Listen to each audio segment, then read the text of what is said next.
Welcome to Whispers of Mahabharata. Hearken, dear listeners, to the saga of a king's sorrow and a mother's sacrifice, for in these words lie the seeds of a legend that would bloom into the mighty Mahabharata. The king Shantanu's heart, once filled with joy, now bore the weight of 7 sorrows. For 7 times had he watched his newborn sons claimed by the river goddess Ganga, his beloved wife. With each passing year, the king's anguish grew deeper, like the roots of an ancient banyan tree reaching into the very core of the earth.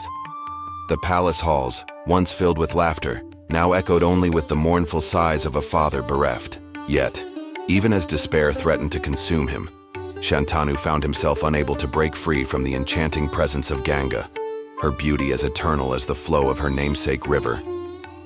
But fate, dear listeners, is a fickle mistress, and on the eve of the 8th birth, the winds of change began to stir. As the moon reached its zenith and the night creatures sang their ethereal chorus, Ganga brought forth a son unlike any other. This child, blessed by the gods themselves, radiated a divine light that pierced the veil of sorrow that had long shrouded the kingdom. In a moment that seemed to stretch into eternity, Shantanu watched with bated breath, his heart pounding like a war drum. Would this child too be claimed by the waters?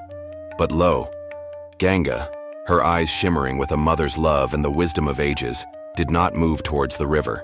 Instead, she cradled the babe close to her breast, her voice soft as she spoke words that would echo through the annals of time. "My king," she said, her voice carrying the music of 1,000 streams. "This child is destined for greatness. He shall be known as Devavrata, for he is truly a gift from the gods."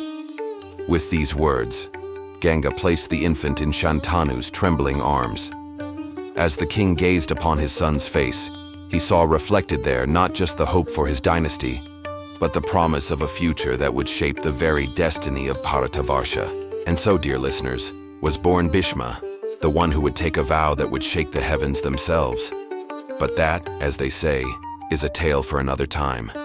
Thank you for joining us on this journey through the mists of time and legend. May the wisdom of Vyasa and the blessings of Ganesha guide your path.